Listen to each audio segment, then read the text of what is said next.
Shad here with Speed Addicts, and today we are at the US launch of the Tech Air 5 Plasma. This is the new airbag vest that is replacing the older Tech Air 5 system from Alpine Stars, and this thing is a game changer. They've improved the system in many ways, and it's really going to be a airbag system that I think is going to get some of you that have been on the sidelines into the game with insurance on your next ride. Okay, we know motorcycle riding comes with risks.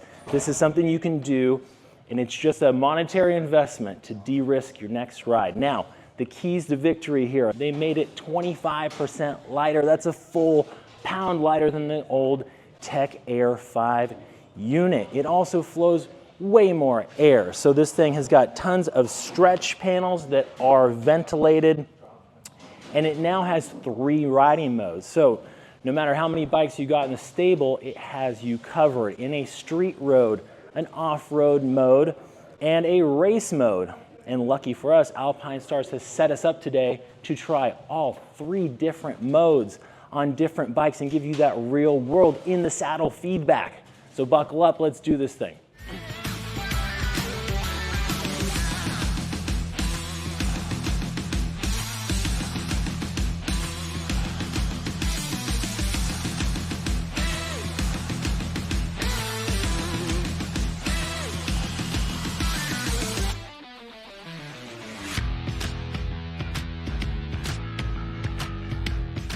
Okay guys, we're here with Brent from the Alpine Stars team to talk about the new Tech Air 5 Plasma that we've had the privilege of riding all day here at Willow Springs. So we've been stoked. We've been able to ride it on the street, off-road, and the track. And this thing is absolutely killer. We want to talk to the product team at Alpine Stars to get some more information on how airbag systems can protect us and specifically how they made the Tech Air 5 better with this Plasma system. So Brent, how does an airbag system compare in terms of protection compared to old school passive armor? Sure, yeah. I mean, when it comes to passive armor, we're most familiar with basically, level 1 and level 2. Airbags as well have a level 1 and a level 2 rating, but those level 1 and level 2 numbers for the passive and the active airbag armor are not the same. And so the active armor, the airbag system we have here is on magnitudes, providing more protection than regular standard passive armor. And basically on any area where the airbag bladder protects, when it's inflated, it reduces up to 95% of any sort of impact energy from transferring to the rider's body. It's the reduction from essentially 4,000 pounds of impact force down to 200. Yeah. For any area that the bladder covers, of course. But that, basically doing some simple math, that's essentially the same difference as wearing 18 CE level 1 rated back protectors or 9 level 2. So wrapping yourself in a mattress, essentially. More cool. or less. But this is a lot more comfortable, which is awesome. So, okay, so we're mitigating energy at like a multiple compared to that old school kind of passive armor. Now, when I was putting this on in my race suit, I was thinking, do I need my shoulder protection, like my shoulder armor in this race suit? Because I know we have shoulder coverage in the Tech Air 5. Do you guys recommend running both? Is it up to me? What's recommendation? Yeah, we still recommend wearing both. You obviously don't have to double up on back protection since there's one already integrated, but shoulders, elbows, forearms, obviously. Yeah, but the elbows, we don't have coverage on the elbows, just to be clear. So you get shoulder protection with this airbag. Yeah, but so it doesn't hurt to have the armor on top of it.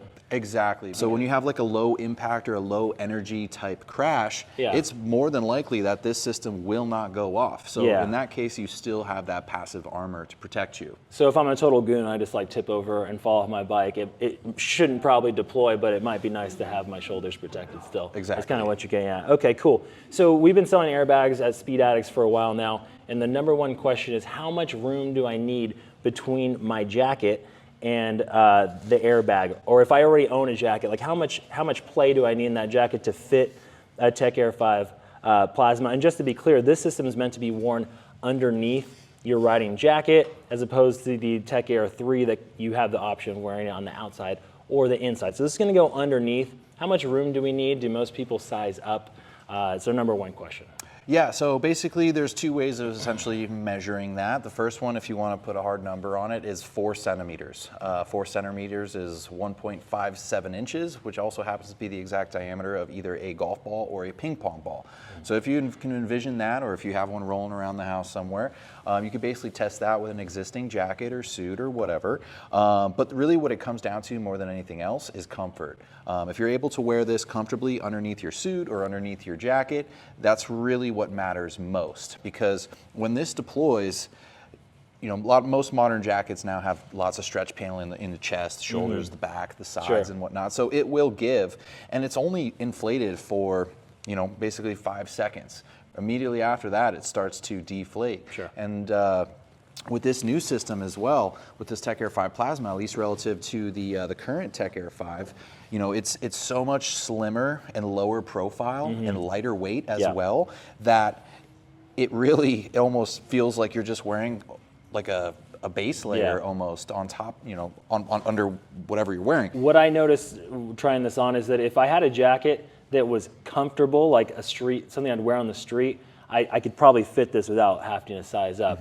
But you know, if you had a jacket that was really like already painted on, you know, it looked like your girlfriend's jacket, like then you're gonna have to size up or maybe get a new jacket. But yeah, a lot of the ride knit products from Alpine Stars do have a lot of stretch, so that will account for some of it. And then yeah, a lot of people are worried that like when it deploys, if I don't have enough air, something bad, or if I don't have enough room, something bad's gonna happen. But what you're saying is that's not the case. The garment's like gonna give, and it doesn't necessarily need to be a Tech Air compatible garment. I know that was like, we've seen some of that branding on pieces from you guys, but that's not necessarily the case here, right?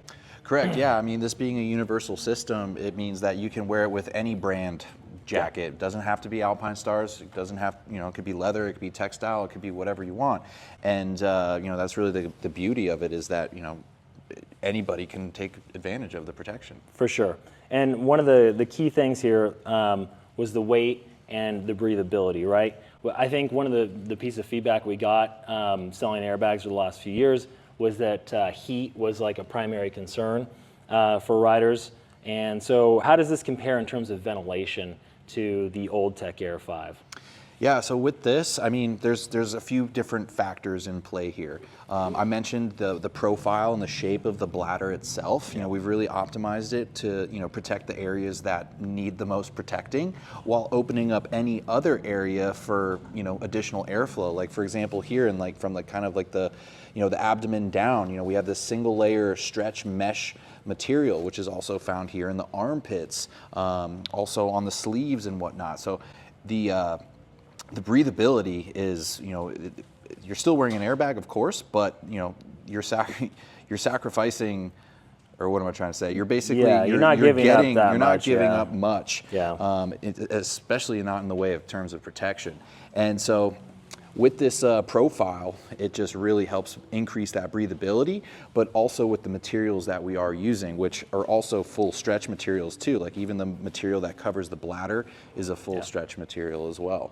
Okay, another big innovation here is that this airbag has 3 different modes. So a lot of our customers, and myself included, we have different bikes. So we don't want to have to invest in an airbag for every different riding situation, and no longer do we have to, right? We got the Tech Air 5 Plasma with 3 different riding modes. We have off-road, street, and race. So number one, how do we change between the modes on one of these jackets? So you can do it in one of 2 ways, but the easiest by far is to just change it right here on the LED panel. So let me go ahead and just turn this thing on. There you see it lighting up. Currently we are in street mode. If I wanted to change the ride mode, just a 2-second press and release of this button there on the LED panel. You'll see it, you'll also feel it vibrate. So we're now in race. Another 2-second press and release, it'll cycle to off-road. So you could just keep doing that until you know, are in the ride mode that you plan on using. Great, and we have 30 hours of ride time on a full charge, and a full charge takes 4 hours. As someone who rides on the street, and I also, I'm pretty avid like enduro rider, this off-road mode, what does it cover? What types of off-road riding? Because street, right? But off-road, there's lots of different kind of, I know it's not a motocross, it's not a motocross racing, but how how spirited can my off-road ride get and expect this thing not to deploy?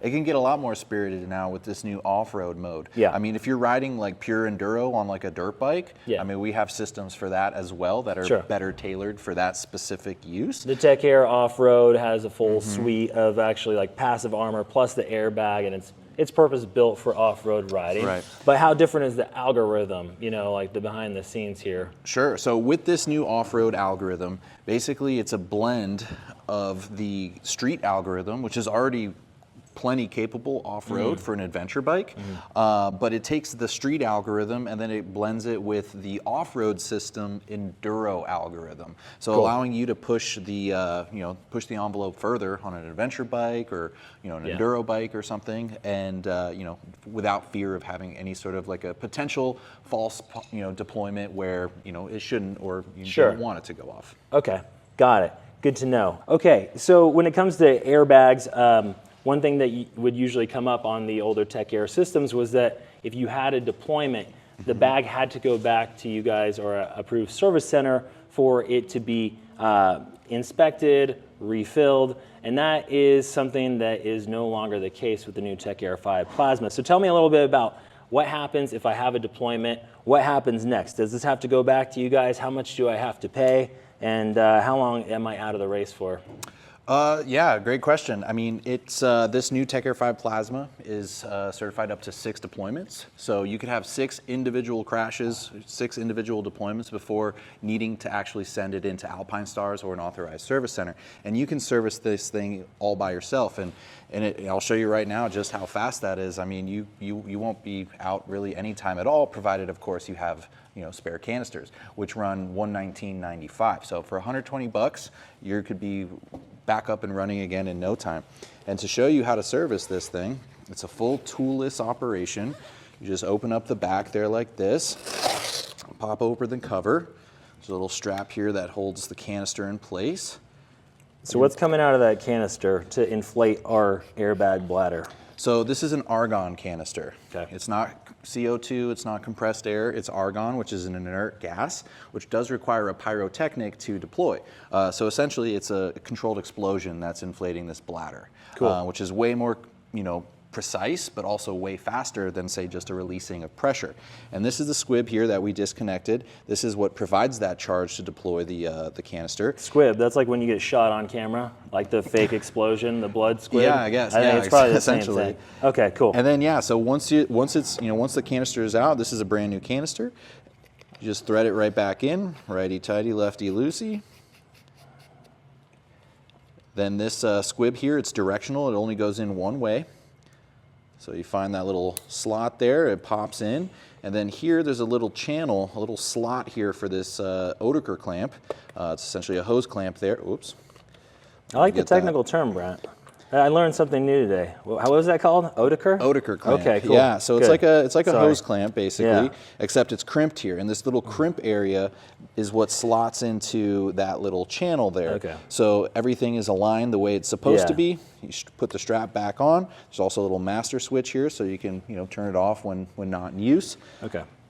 You pop the cover back on there, zip it up, and you're ready for another one. So how do I know that I did this right? I imagine the unit is smart enough to know that if I didn't do it right, it's not going to light up an arm like it normally does. Essentially, yeah. So basically, with that Oetiker clamp, with that little crimp zone there, along with this little channel, like if this isn't aligned, basically there's tolerances here where if it's not aligned, on here there's a little magnet that interacts with a sensor on the computer here. So if this isn't where it's supposed to be, this won't go on, flush like it's supposed to. And we're not going to get a green light. And we're not going to get a green light. So again, full toolless operation. You can even disassemble the entire thing to wash it, to remove the bladder, the back protector, the electronics, and all that. Cool. So, yeah. One other thing that came up with our early adopters on the initial Tech Air 5s was that we had some accidental deployments. We had folks not disarm the unit and make sudden movements off their machine. How do we avoid that on the Tech Air 5 Plasma? And is it as susceptible to accidental deployments? Sure. I think someone, had to jump off their bike real quick to hit a gate code or something and forgot to disarm it and jumped around fast and set one off. So how do we make sure that doesn't happen in this case? So as the technology continues to develop and evolve, every time one of these systems deploys, it basically takes a snapshot of essentially the 30 seconds of before the deployment, 30 seconds after the deployment. So we have a minute-long window there to see exactly what led to that deployment. And we have tens of thousands of these, if not hundreds of thousands at this point. And so with that data, like once we analyze and process it, we can fine tune and tweak these algorithms to be, more robust or more sensitive to certain types of situations, but more robust specifically to the ones that you're talking about here. It. So if So it's the very algorithm rare. is always improving, and then there's firmware updates, right, through my app? Yep. Okay, so this thing's always getting better. It's always getting better. We're always learning, and obviously there's 1,000,001 different ways you can crash a motorcycle. I think we've pretty much, we have Found most data of them? on all. Yeah, exactly. Found most of them. Well, hopefully, luckily I didn't give you any new crash data today, so that was good. I don't think anybody did. That's good. Okay, good. Knock on wood. Okay, awesome. So then, in terms of arming and disarming, one thing that's new is the haptic feedback. That wasn't on the old unit, right? Correct. Okay. So when you suit this up, when you zip this unit up, there's vibration that's coming up here on the sternum area. Right there. Yep. That's going to let you know that it's armed, and it also vibrates when you change different modes, right? Exactly. Now, if I want to be disarmed, the best way to do that is to unzip it or to turn it off.